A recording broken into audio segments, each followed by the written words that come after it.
ஒரு அத்திப்பட்டியை நம்ம சினிமா படத்தில் பார்த்துருக்குறோம், அஜித்துடைய படத்தில் அத்திப்பட்டியை பார்த்துருக்கோம். ஆனால் ஒரு நேரடியாக ஒரு அத்திப்பட்டியை பார்க்குற வாய்ப்பு வந்து நமக்கு வந்து நன்னிலத்தில் தான் கிடைக்கும். ரோடு ஃபெசிலிட்டிஸு எந்த ஊருக்குமே ரோடு கிடையாது. சுத்தமாக 15 ஆண்டுகளாக ஒரு கைவிடப்பட்ட ஒரு தொகுதியாக நன்னிலம் வந்து இருக்கு. எஸ்டிபிஐ தலைவர் திரு முபாரக் அவர்கள் அவரை பெருவாரியான வாக்கு வித்தியாசத்துல உதயசூரியன் சின்னத்துல வாக்களிச்சு சட்டசபைக்கு அனுப்பணும்னு கேட்கிறேன். திரு முகமது முபாரக் அவர்களுக்கு அதிகமான வாக்கு வித்தியாசத்துல வெற்றியை தேடி கொடுங்க. செஞ்சு காட்டுவோமா? கடந்த 15 ஆண்டுகளாக இல்லாத குரலாக, முதல் குரலாக என்னுடைய குரல் வந்து நிச்சயமாக நன்னில மக்களுக்காக அது வந்து ஒலிக்கும்.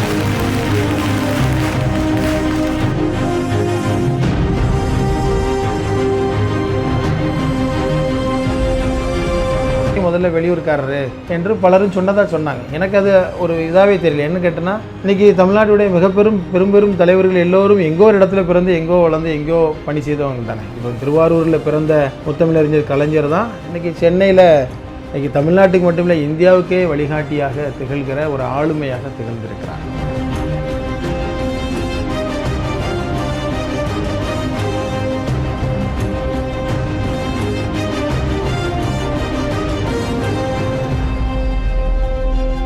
டிஎம்கே தெற்கிலிருந்து ஒரு நம்பிக்கை, பிஜேபி இந்தியாவுக்கே சாபக்கேடு, ஏடிஎம்கே ஏமாற்றம், டிவிகே நிஜம் வேறு படம் வேறு, நன்னிலம் எண்ணிலம்.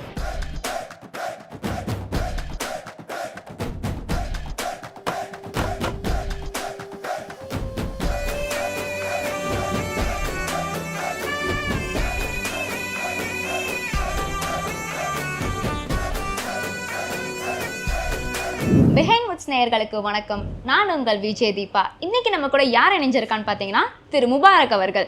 வணக்கம் சார். வணக்கம். எப்படி இருக்கீங்க? நல்லா இருக்கேன். நல்லா இருக்கீங்களா? நல்லா இருக்கேன் சார். ஸ்ட்ரைட்டா களத்தில் இறங்கிடலாம். களத்தில் தானே இருக்கோம்.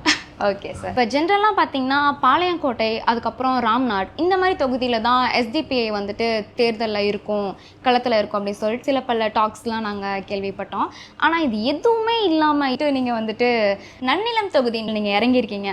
அது நீங்களாகவே வந்துட்டு ஏற்படுத்திக்கிட்ட தகுதியா சார், இல்லை வந்துட்டு உங்களை யாராச்சும் தள்ளி விடப்பட்டாங்களா சார்? இல்லை, அது யாரும் தள்ளிவிடவும் இல்லை, எந்த நெருக்கடிகளும் இல்லை. இது வந்து அந்த பேச்சுவார்த்தை குழு, திமுகவுடைய பேச்சுவார்த்தை குழுவும் எஸ்டிபியினுடைய பேச்சுவார்த்தை குழுவும் இணைந்து எந்த தொகுதியை எடுப்பது அப்படின்னு பேச்சுவார்த்தையில் தீர்மானமான ஒன்று தான் நன்னிலம் என்பது.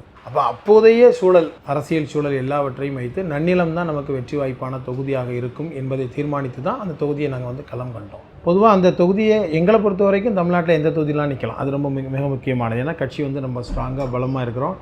எங்களே போல உள்ள அந்த தரத்தில் இருக்கக்கூடிய, எங்களே போல உள்ள ஸ்டேஜில் இருக்கக்கூடிய கட்சிகளில் தமிழ்நாட்டில் 221 சட்டமன்ற தொகுதியில் ஏறத்தாழ 15,000 பூத் கமிட்டிகளை ஆர்கனைஸ் பண்ணி இருக்கிற தொகுதி வந்து எஸ்டிபி தான். நான் அப்போவே சொல்லியிருக்கேன், நீங்கள் 234 எந்த தொகுதி நீங்கள் கேட்பீங்க அப்படின்னு வரும்போது சொல்லியிருக்கேன், 234 நீங்கள் எந்த தொகுதியில் நிறுத்தினாலும் எஸ்டிபி வந்து வெல்லும் என்று ஏற்கனவே சொல்லியிருக்கிறேன். அதே போல் நன்னிலத்தை பொறுத்தவரை ஒருவேளை தமிழ்நாட்டுடைய முதல்வர் அதோடைய இந்த ரிப்போர்ட்டுகளை எல்லாம் அனுசரித்து நன்னிலத்தில் தான் எஸ்டிபி வந்து நிற்கணும், நன்னிலத்தில் தான் வெற்றி பெற வேண்டும். ஏன்னா அங்கே அப்படி ஒரு சூழல் வந்து இருக்குது. குறிப்பாக ஒரு 15 ஆண்டுகளாக அங்கே முன்னாள் அமைச்சராகவும் ஒரு முறை எம்எல்ஏவும் இருந்திருக்கிற இரட்டை இலை சின்னத்தில் போட்டியிடுற வேட்பாளரை பொறுத்தவரை அந்த தொகுதிக்கென்று எதுவுமே செய்யாமல் தொகுதியை வந்து முழுவதுமாக கைவிட்டு விட்டுருக்கார். எனவே தொகுதி வந்து அது ஒரு விவசாயத்தை அடிப்படையாக கொண்ட ஒரு தொகுதி. விவசாயிகள் தான் அதில் வந்து மிக பிரதானமாக இருக்கிறாங்க. பலதரப்பட்ட மக்களும் வந்து இணைஞ்சு வாழ்ந்தாலும் ஒரு ஏழை எளிய மக்கள் அதிகமாக வாழுகிற தொகுதியாக இருக்குது. இன்னும் குறிப்பாக அது வந்து முத்தமிழறிஞர் கலைஞருடைய, அதே போல் முதல்வர் ஸ்டாலின் அவர்களுடைய, தளபதி ஸ்டாலின் அவர்களுடைய சொந்த தொகுதியாகவும் சொந்த மாவட்டமாகவும் இருக்கக்கூடிய ஒரு தொகுதி. எனவே இது எல்லாவற்றையும் கருத்தில் கொண்டு திருவாரூர் மாவட்டத்தில் நன்னிலம் சட்டமன்ற தொகுதியில் எஸ்டிபிஐ போட்டிட்டு வரணும்.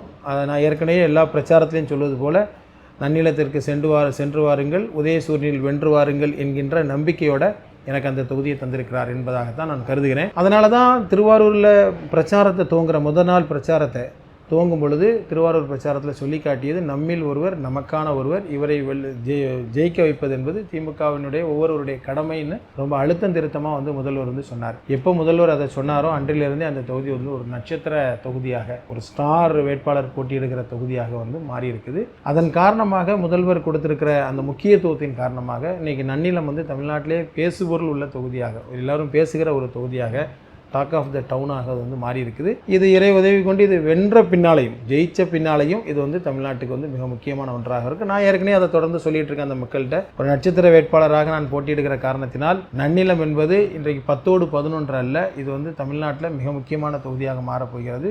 அடுத்து திராவிட மாடல் அரசு 2.0 உருவாகும் பொழுது இந்த தொகுதிக்கென்று எதை வேண்டுமானாலும் முதல்வரிடத்தில் பேசி வாங்குகிற ஒரு வாய்ப்பு வந்து உருவாகி இருக்கிறது. எனவே நன்னிலம் வந்து நல்ல ஒரு நிலமாக ஒரு முன்னேற்றமுள்ள ஒரு தொகுதியாக மாறுவதற்கு ஒரு வாய்ப்பு இருக்குது. இது எல்லாவற்றையும் கருத்தில் கொண்டு தான் முதல்வர் இந்த தொகுதியை தந்திருப்பார் என்பதாக நான் கருதுகிறேன். எதுவாக இருந்தாலும் நல்ல சரியான சாய்ஸ் தான். நமக்கு வந்து நல்ல வெற்றி பெறுகிற ஒரு தொகுதியை, அதுவும் வந்து ஒரு இமாலய வெற்றி பெறுகிற ஒரு தொகுதியாக நமது துணை முதல்வர் உதயநிதி ஸ்டாலின் அண்ணன் அவர்கள் சொல்லும் பொழுது கூட 50,000 வாக்குகள் வித்தியாசத்தில் இவர் வெற்றி பெற வேண்டும் என்று நேற்று என்னை ஆதரித்த பிரச்சாரத்தில் சொன்னார். அப்போ இதெல்லாம் வச்சு பார்க்கும் பொழுது நிச்சயமாக நான் வெல்வேன். அந்த மக்களுக்கு ஒரு நியாயமான ஒரு நன்மையான விஷயங்களை செய்வதற்கு எனக்கு ஒரு நல்ல வாய்ப்பாக இதை நான் கருதுகிறேன். இப்போ பார்த்தீங்கன்னா 2 முறை அமைச்சராக இருந்திருக்காரு, அதுக்கப்புறம் 1 முறை எம்எல்ஏயாக இருந்திருக்காரு. யாருன்னு பார்த்தீங்கன்னா ஏடிஎம்கேல இருக்க திரு காமராஜ் அவர்கள். இப்போ அவரை தொகுதியில் நீங்கள் ஆப்போசிட்டாக நிற்கிறனால இல்லை, அதுதான் ஒன்றும் இல்லை. மக்களுக்காக யார் பேசுவார்களோ அவர்களை மக்கள் வந்து ஆதரிப்பார்கள். அதில் எந்த மாற்று கருத்தும் இல்லை. யார் மக்களோடு நின்று மக்களின் குரலாக உண்மையாக ஒலிக்கிறார்கள், அதுதான் மிக முக்கியமானது. நான் மக்களிடத்தில் தான் போய் அதைத்தான் நான் சொல்லுகிறேன். உங்களுக்காக பேச வந்திருக்கிறேன், உங்களின் குரலாக ஒலிக்க வந்திருக்கிறேன். நான் வந்து 30 ஆண்டு காலமாக இந்த பொது வாழ்வில் எந்த விதமான குற்றச்சாட்டுகளுக்கும் ஆளாகாத ஒரு அப்பழுக்கற்ற ஒரு பொது சேவையை மட்டுமே, இன்னும் குறிப்பாக சொல்வதாக இருந்தால் மக்கள் பணியே மகேசன் பணி என்று இயங்கிக் கொண்டிருக்கிற ஒருவன்.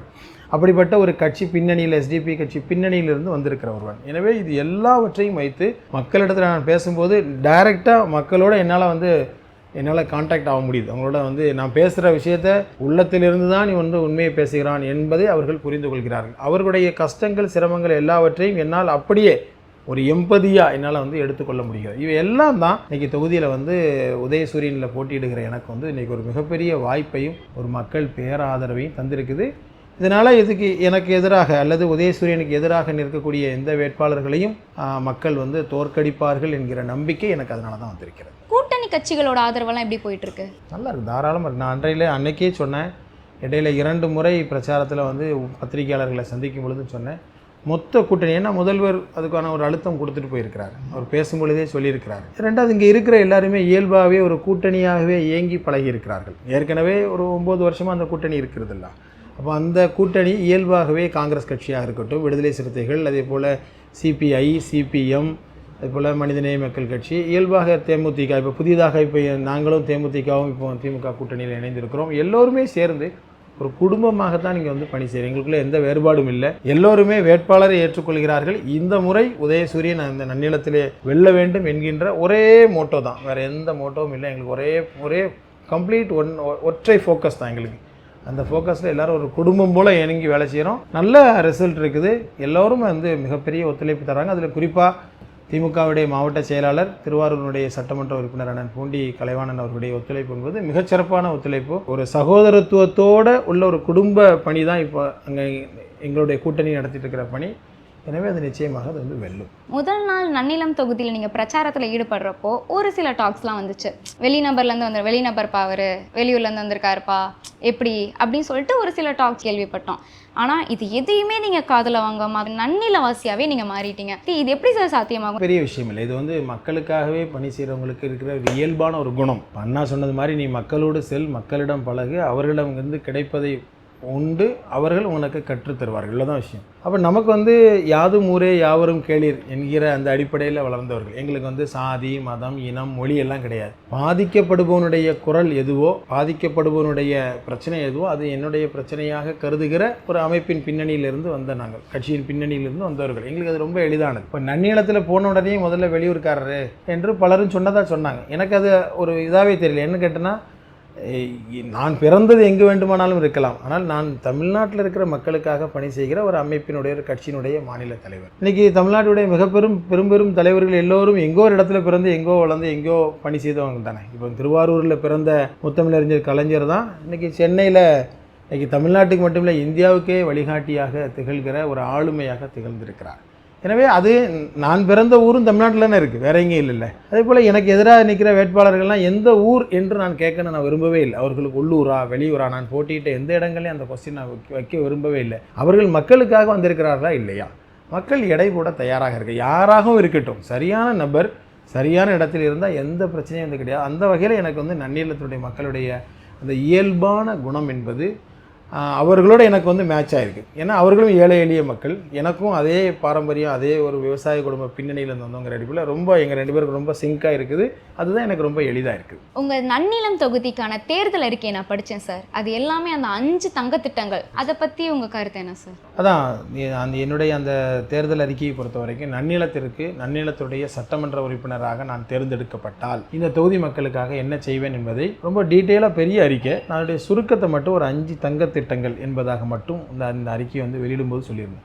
குறிப்பாக ஒன்று வந்து நான் ஏற்கனவே சொன்ன மாதிரி இது வந்து ஒரு விவசாய பூமி, விவசாயம் தான் இதனுடைய பிரதானமே. நீங்கள் எங்கே போனாலும் விவசாய வயல்வெளி நிலங்கள், அதே போல் விவசாயிகளை தான் அதிகமாக பார்க்க முடியும். விவசாய தொழில் செய்கின்ற தொழிலாளர்களை, உடல் உழைப்பு தொழிலாளர்களை பார்க்க முடியும், அல்லது கொஞ்சம் காணி நிலம் வச்சிருக்கிறவங்கள வந்து பார்க்க முடியும். விவசாயம் தான் இதனுடைய பிரதானங்கிறதுனால விவசாயத்துக்கான முன்னேற்றங்களாக நான் என்னெல்லாம் செய்ய முடியுங்கிறத ஆலோசிக்கும் பொழுது குறிப்பாக வந்து அதிகமான நெல் கொள்முதல் நிலையங்கள் அங்கே வந்து ரொம்ப அவசியமாக இருக்குது. ஏன்னா நெல் கொள்முதல் நிலையங்களுடைய நிலம் என்னவா இருக்குதுன்னு கேட்டோன்னா, மழை பெஞ்சுதுன்னு சொன்னால் தண்ணியெல்லாம் அந்த மூட்டைக்குள்ளே ஏறிடும். அப்போ மேலே இருந்தும் கீழே இருந்தும் அதுக்கு ஒரு பாதுகாப்பு இல்லாத சூழல். நான் தொகுதிக்கு முழுவதும் செல்லுகின்ற எல்லா இடத்துலையும் நெல் கொள்முதல் நிலையங்களை கீழே கான்கிரீட்டு தளம், மேலே வந்து ஷீட்டு, அதே போல் சுற்றி வந்து சுற்றுச்சுவர், இது மாதிரியான பாதுகாப்பான நெல் கொள்முதல் நிலையங்களை நான் கொண்டு வரேன்னு சொல்லியிருக்கேன். இரண்டாவதாக வைக்கோல் வந்து ரொம்ப அதிகமாக இங்கே வந்து ஒரு எக்ஸஸாக வரும். ஏன்னா அது ஒரு பை ப்ராடக்ட் மாதிரி வந்து இப்போ அந்த வைக்கோலை வச்சு ஒரு பேப்பர் மில் தொடங்கிறதுக்கான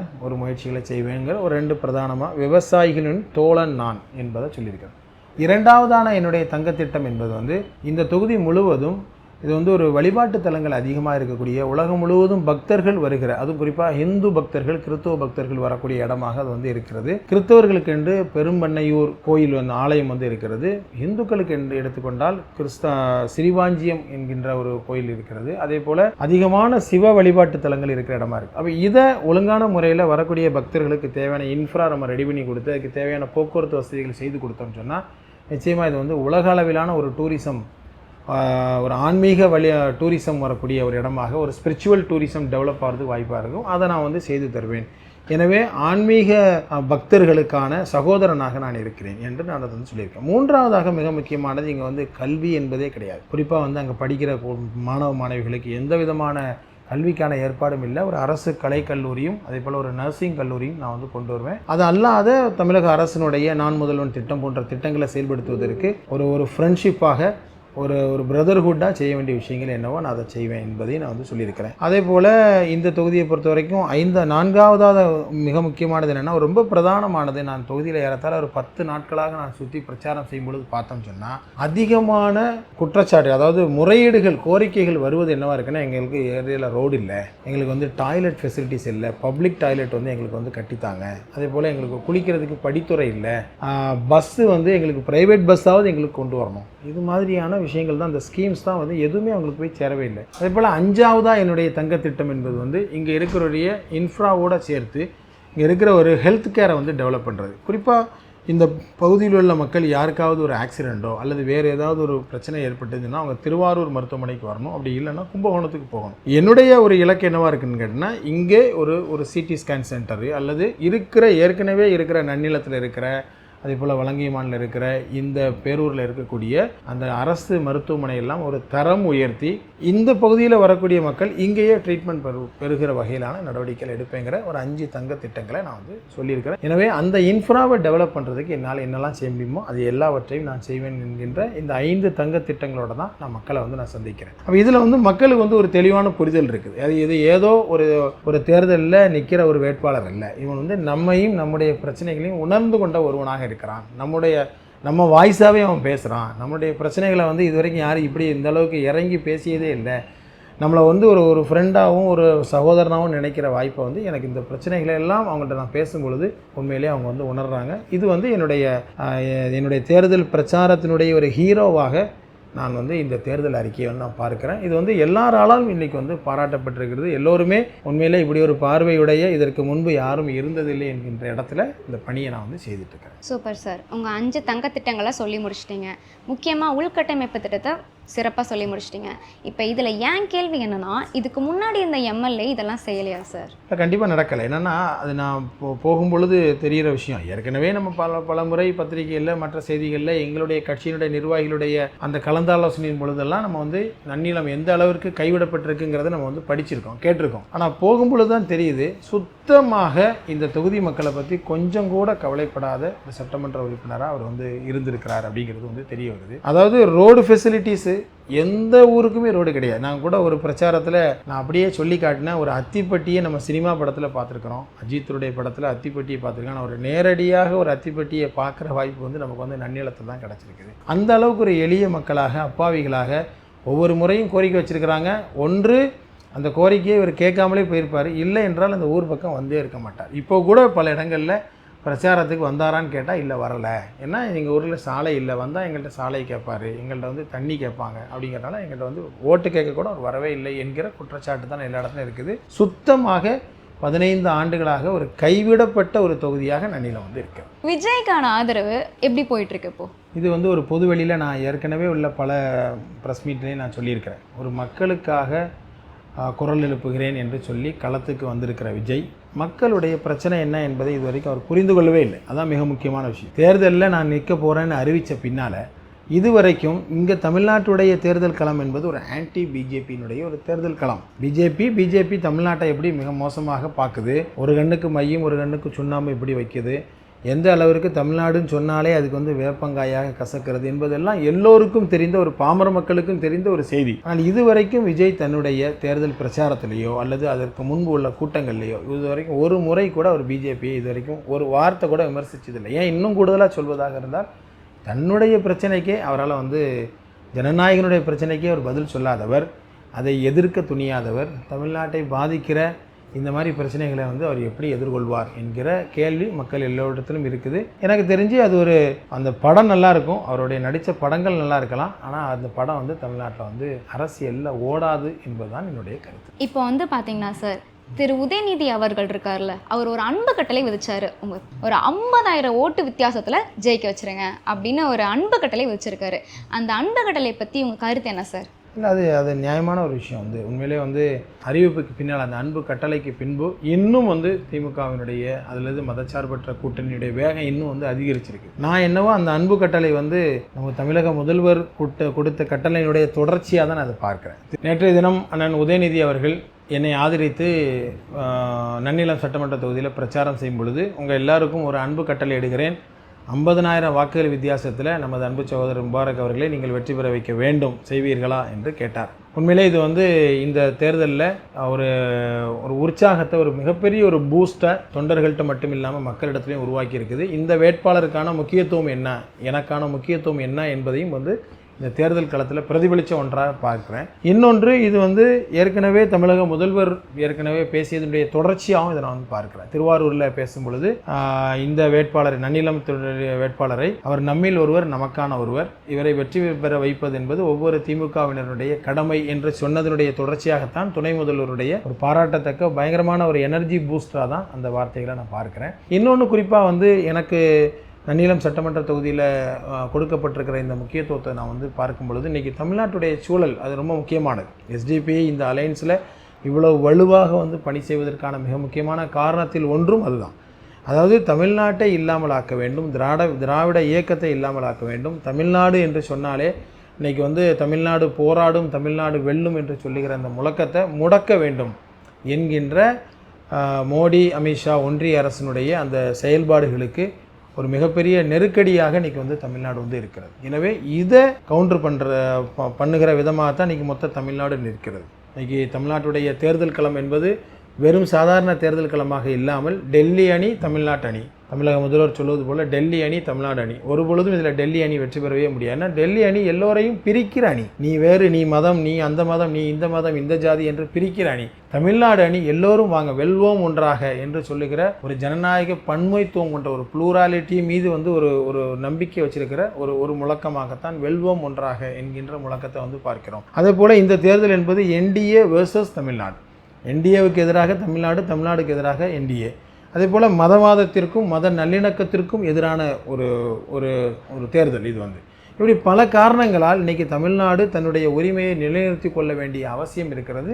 அந்த களம் தான் இன்றைக்கு இந்த 2026 சட்டமன்ற தேர்தல் என்பதாக நாங்கள் பார்க்குறோம். இது எல்லாவற்றையும் கலந்து தான் தமிழ்நாட்டுடைய துணை முதல்வர் வந்து சொன்ன வார்த்தைகளை நான் வந்து பார்க்குறேன். எதுவாக இருந்தாலும் இந்த அலைன்ஸுக்கு, மதச்சார்பற்ற முற்போக்கு கூட்டணிக்கு, திராவிட முன்னேற்ற கழகம் தலைமையிலான இந்த கூட்டணிக்கு ஒரு சரியான ஒரு நரேட்டிவ் இன்றைக்கி ஆன்டி பிஜேபி, அதாவது பிஜேபி தமிழ்நாட்டில் நுழைந்து விடக்கூடாது, எந்த வகையிலும் பிஜேபி அதிமுக அணி வந்து வீழ்த்தப்பட்டே தீர வேண்டும் என்கிற அந்த எங்களுடைய அணி வைக்கிற அந்த முழக்கம் வந்து இன்றைக்கி தமிழ்நாட்டில் மிக முக்கியமான ஒரு முழக்கம் மாறி இருக்குது. தமிழ்நாட்டு மக்கள் எல்லோரும் இன்றைக்கு அதை வந்து ஆதரிக்கிறார்கள், அதை வரவேற்கிறார்கள், அதன் பின்னால் அணி திரளுகிறார்கள். இது எல்லாத்தையும் மே மாதம் 4ஆம் தேதி ரிசல்ட்டில் மதச்சார்பற்ற முற்போக்கு கூட்டணி, திமுக தலைமையிலான கூட்டணி வெற்றி பெற்றது என்கிற நல்ல செய்தி இந்த போராட்டத்திற்கு பின்பாக நிச்சயமாக வந்து இருக்கிறது. Super sir. இப்போது மக்களோட தீராத பிரச்சனையை தினமுமே கேட்டுட்ருக்கீங்க.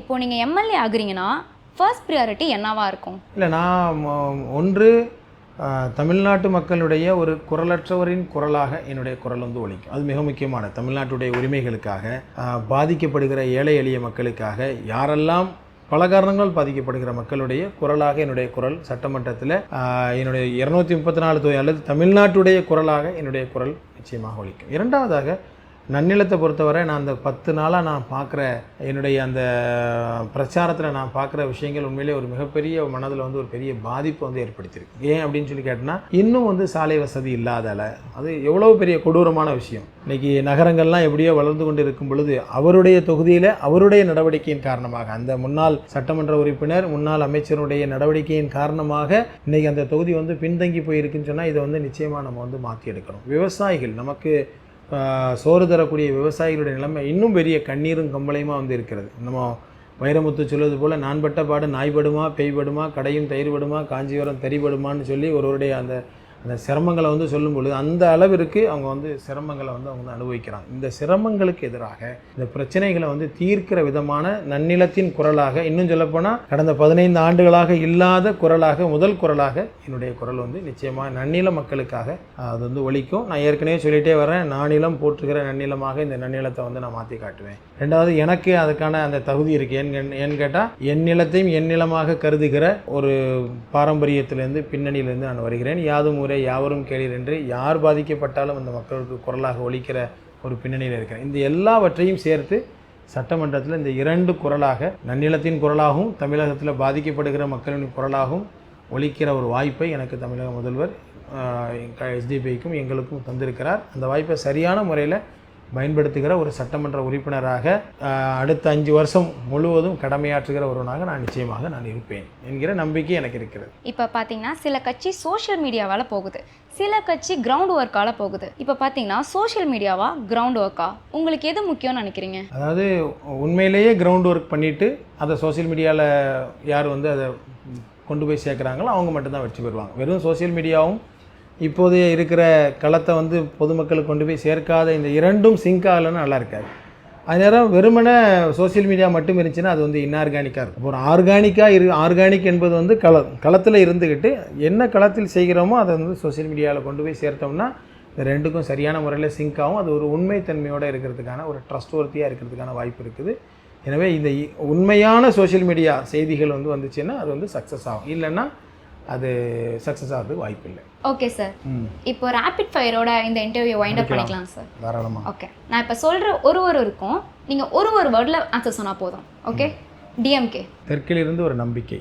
பிஜேபி, இந்தியாவுக்கே சாபக்கேடு. ஏடிஎம்கே, ஏமாற்றம். டிவிகே, நிஜம் வேறு படம் வேறு. நன்னிலம், எண்ணிலம். Super sir. வின் பண்ண எவ்வளோ கான்ஃபிடென்ஸாக இருக்கீங்க? 100% கான்ஃபிடென்ட்டாக இருக்கிறேன். யங்ஸ்டர்ஸ்க்குலாம் என்ன சார் சொல்ல ஆசைப்படுறீங்க? இன்றைக்கி நாடு வந்து மிக மோசமான சூழலில் போயிட்டுருக்குது.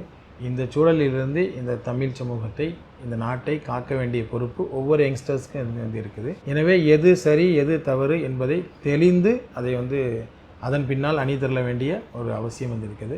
அதை நல்ல முறையில் வருங்கால இளைஞர்கள் வந்து அதை செயல்படுத்த வேண்டும் என்று கேட்டுக்கொள்கிறேன். சார், இறுதியாக மக்களுக்கு என்ன சொல்லணும்னு ஆசைப்பட்றீங்க? அதாவது மக்களை பொறுத்தவரை இப்போ நாடும் உலகும் ஒரு மிக ஆபத்தான ஒரு சூழலை நோக்கி சென்று கொண்டிருக்கிறது.